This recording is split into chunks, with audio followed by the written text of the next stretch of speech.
विधानसभा चुनाव 2022 से पहले गुजरात की राजनीति में बड़ा खेला हो गया। कांग्रेस के वरिष्ठ नेता मधुसूदन मिस्त्री ने कुछ ऐसा बयान दिया है जिसके बाद उनकी मुश्किलें बढ़ सकती है। अब चुनाव से ठीक पहले प्रधानमंत्री पर इस तरह की टिप्पणी गुजरात चुनाव की तस्वीर बदल सकती है। दरअसल कांग्रेस अध्यक्ष सोनिया गांधी और राहुल गांधी के करीबी नेताओं द्वारा देश के सबसे लोकप्रिय प्रधानमंत्री नरेंद्र मोदी को गाली देने का सिलसिला थम नहीं रहा है। सत्ता से बाहर होने के कारण कांग्रेसी नेताओं की बौखलाहट बढ़ गई है। अब राहुल गांधी के करीबी मधुसूदन मिस्त्री ने प्रधानमंत्री मोदी के लिए अब शब्दों का इस्तेमाल किया है। कांग्रेस के वरिष्ठ नेता मधुसूदन मिस्त्री ने गुजरात विधानसभा चुनाव में घोषणा पत्र जारी करने के दौरान अहमदाबाद में नरेंद्र मोदी स्टेडियम का नाम बदलकर सरदार पटेल करने का ऐलान करते हुए कहा कि मोदी कभी पटेल नहीं बन सकते। उन्होंने कहा कि इस चुनाव में उन्हें औकात दिखा देंगे। मधुसूदन मिस्त्री के इस बयान के बाद गुजरात की राजनीति में हड़कंप मच गया है। किसी नेता द्वारा प्रधानमंत्री मोदी के बारे में इस तरह की बातें करना राजनीतिक मामलों के हिसाब से बिल्कुल ठीक नहीं है। वहीं मधुसूदन मिस्त्री के इस बयान पर बीजेपी अब कांग्रेस पर हमलावर हो गई है। उनका कहना है कि देश के सर्वोच्च पद पर बैठे हुए किसी व्यक्ति के विषय में इस तरह की बातें करना शोभनीय नहीं है। गौरतलब है कि गुजरात विधानसभा 2022 से पहले सभी पार्टियों ने अपने घोषणा पत्र जारी करने शुरू कर दिए हैं। इसी बीच कांग्रेस की ओर से उसका घोषणा पत्र जारी किया गया। इसमें 10 लाख सरकारी नौकरियां, किसानों की कर्ज माफी और हर महीने 300 यूनिट तक फ्री बिजली देने का वादा किया गया।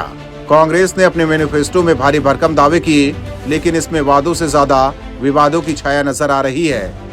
बिहार की राजनीति में इन दिनों सियासी तूफान आया हुआ है। महागठबंधन में नीतीश शामिल तो हो गए हैं, लेकिन उनकी स्थिति बदतर है।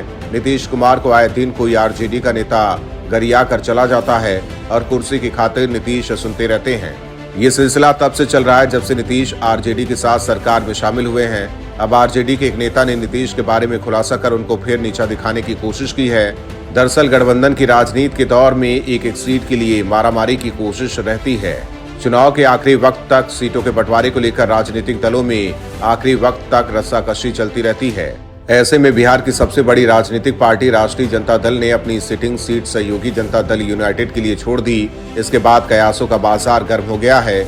बता दें कि बिहार विधानसभा की कुढ़नी सीट पर पिछले चुनाव में राष्ट्रीय जनता दल की अनिल साहनी जीते थे। एक आपराधिक मामले में सजा सुनाए जाने के बाद उनकी सदस्यता चली गई और इस सीट पर उपचुनाव कराना पड़ रहा है। इस बार आरजेडी ने इस सीट से उम्मीदवार नहीं उतारा है। महागठबंधन की ओर से जदयू के मनोज कुशवाहा इस सीट पर मुकाबला करेंगे। अब इसको लेकर आरजेडी के वरिष्ठ नेता अब्दुल बारी सिद्दीकी ने कहा कि मुख्यमंत्री नीतीश कुमार ने लालू प्रसाद से कुढ़नी की सीट जदयू को दिए जाने का आग्रह किया था। इसके बाद बातचीत कर लालू प्रसाद यादव ने यह फैसला लिया कि कुढ़नी से उपचुनाव में जदयू के प्रत्याशी चुनाव लड़ेंगे।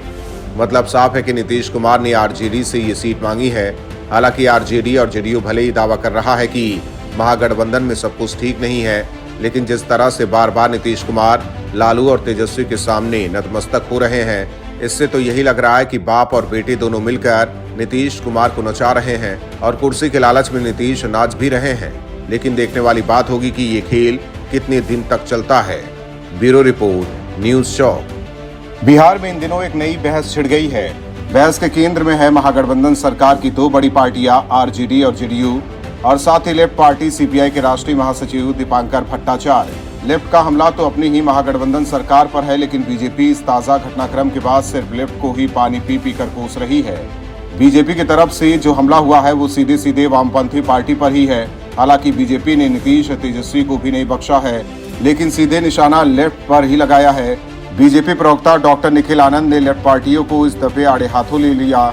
निखिल ने कहा कि सीपीआई एमएलए अब दूसरी पार्टियों की तरह दिखावा करने लगे। जेएनयू-एसयू के पूर्व अध्यक्ष और कुशवाहा समाज के बेटे कॉमरेड चंद्रशेखर की हत्या जिस पार्टी के तत्कालीन राष्ट्रीय पदाधिकारी और पूर्व सांसद शहाबुद्दीन और उनके लोगों ने की, उसी से गिरकर समझौता कर लिया।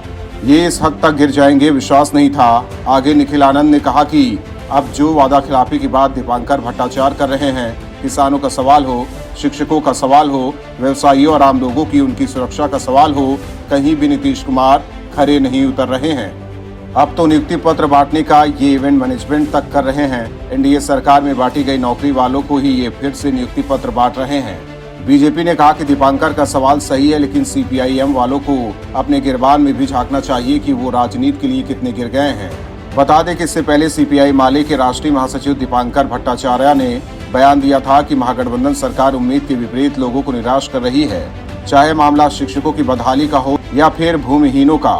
महागठबंधन सरकार से अभी तक इस पर कोई कदम नहीं उठाया जाना चिंताजनक है। बता दें कि अपनी सरकार पर सीपीआई ने सवाल खड़े कर बीजेपी को एक बार फिर बना बनाया मौका दे दिया है, जिसको भुनाने में बीजेपी पीछे नहीं है। ऐसे में अब सवाल ये भी उठ रहा है कि क्या महागठबंधन के दिन बिहार में पूरे हो गए हैं। ब्यूरो रिपोर्ट, न्यूज़ चौक। दिल्ली के सीएम अरविंद केजरीवाल गुजरात विधानसभा चुनाव में जीत हासिल करने के लिए सभी सियासी तिकड़म अपना रहे हैं। पार्टी और सरकार में पद का लालच देकर पहले नेताओं को अपनी पार्टी से जोड़ा, इसके बाद जनता को मूर्ख बनाने के लिए रेवड़ी बांटने के साथ साथ जाति और धर्म का कार्ड भी खेल रहे हैं। लेकिन चुनाव जैसे जैसे नजदीक आता जा रहा है, वैसे वैसे केजरीवाल की सियासी तिकड़म से भी पर्दा भी उठता जा रहा है। इस बीच राजकोट ईस्ट के कांग्रेस प्रत्याशी और पूर्व विधायक इंद्रनील राजगुरु ने आम आदमी पार्टी के मुखिया और दिल्ली के मुख्यमंत्री अरविंद केजरीवाल पर गंभीर आरोप लगाए हैं। इंद्रनील राजगुरु ने अरविंद केजरीवाल के बारे में बताया कि केजरीवाल जी नेता नहीं व्यापारी हैं। उन्होंने कहा कि मैंने पैसे दिए तो पोस्टर में मेरी फोटो तीसरे नंबर पर लग गई, एक बार नहीं दिया तो फोटो हट गई, फिर पैसा दिया तो मेरी तस्वीर बढ़ती गई।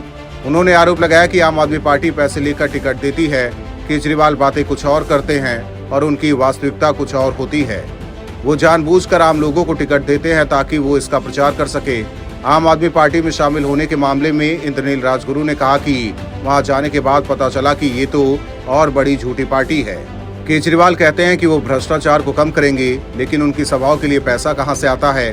भगवंत मान और अरविंद केजरीवाल प्राइवेट फ्लाइट से यहाँ आए थे, वहाँ मैंने उनके पास बहुत सारा पैसा देखा। तब मैंने उनसे पूछा भी कि इतना पैसा कैसे आ गया आपके पास, इसके बाद भी आप पैसे मांगते रहते हो, लेकिन उन्होंने बताने से मना कर दिया। केजरीवाल के सहयोगी रहे इंद्रनील राजगुरु ने केजरीवाल द्वारा 2 नंबर का पैसा गुजरात चुनाव में लगाने की बात स्वीकार की। इंद्रनील ने कहा कि जब मैंने पार्टी छोड़ी तो 5 लोगों को भेजकर मेरी तस्वीर पर स्याही लगवा दी गई, ये पार्टी का संस्कार बताता है। वहीं राजगुरु ने ऐसे समय में केजरीवाल की पोल पट्टी खोली है जब केजरीवाल गुजरात में घूम घूम कर अपने आप को कट्टर ईमानदार बताने में जुटे हैं, लेकिन राजगुरु ने उन्हें सबसे भ्रष्ट बता दिया है। ब्यूरो रिपोर्ट, न्यूज़ चौक। गुजरात में विधानसभा चुनाव बहुत नजदीक है। बीजेपी, कांग्रेस और आपके बीच सियासी घमासान का अंजाम क्या होगा, ये 8 दिसंबर को साफ हो जाएगा। फिलहाल सर्वे एजेंसियां गुजरात की जनता का मूड भांपने में बिजी हैं। गुजरात की 182 सीटों में से 117 पर 10% से अधिक मुस्लिम वोटर्स हैं। ऐसे में मुसलमान वोटर्स चुनावी नतीजों के लिए बेहद अहम माने जाते हैं। एबीपी न्यूज़ और सी वोटर ने साप्ताहिक सर्वे के जरिए ये पता लगाने की कोशिश की है कि किस दल को कितने मुस्लिम वोट दे सकते हैं। सर्वे के नतीजे काफी चौंकाने वाले हैं। अब तक मुसलमानों के वोटों पर करीब 80% तक कब्जा जमाती रही कांग्रेस को काफी नुकसान होता दिख रहा है। आप और असदुद्दीन ओवैसी की AIMIM की एंट्री ने मुकाबले को दिलचस्प बना दिया है।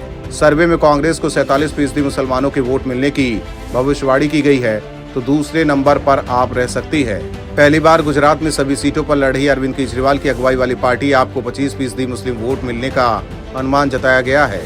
सर्वे में एक और दिलचस्प बात ये सामने आई है कि बीजेपी को करीब 19% मुसलमान वोट दे सकते हैं। इससे भी बड़ी बात यह है कि खुद को मुसलमानों के सबसे बड़े पैरोकार कहने वाले ओवैसी को अधिक सफलता मिलती नहीं दिख रही है। करीब 3 दर्जन सीटों पर चुनाव लड़ने जा रही AIMIM को 9% मुसलमान वोट दे सकते हैं। सर्वे में ये भी पूछा गया कि गुजरात में ओवैसी को कितना बड़ा फैक्टर मानते हैं। 44% लोगों ने कहा कि वो बहुत बड़ा फैक्टर साबित होंगे। वहीं 25% लोगों ने कहा कि कम बड़ा फैक्टर होंगे। वहीं 31% लोगों ने कहा कि वो ओवैसी को गुजरात में कोई फैक्टर नहीं मानते हैं। वहीं सर्वे को देखें तो यही लग रहा है कि इस बार के चुनाव में मुसलमान बीजेपी को दिल खोलकर वोट करेंगे। अगर ऐसा हुआ तो ये विरोधियों के लिए बड़ा झटका साबित हो सकता है। गौरतलब है कि कई राज्यों के विधानसभा चुनाव में भी बीजेपी को लेकर मुसलमानों की सोच बदली है और इससे विपक्षियों को नुकसान भी हुआ है। अगर गुजरात में भी मुसलमानों का झुकाव बीजेपी की तरफ बढ़ता है तो ये बीजेपी के लिए प्लस पॉइंट होगा। ब्यूरो रिपोर्ट, न्यूज़ चौक।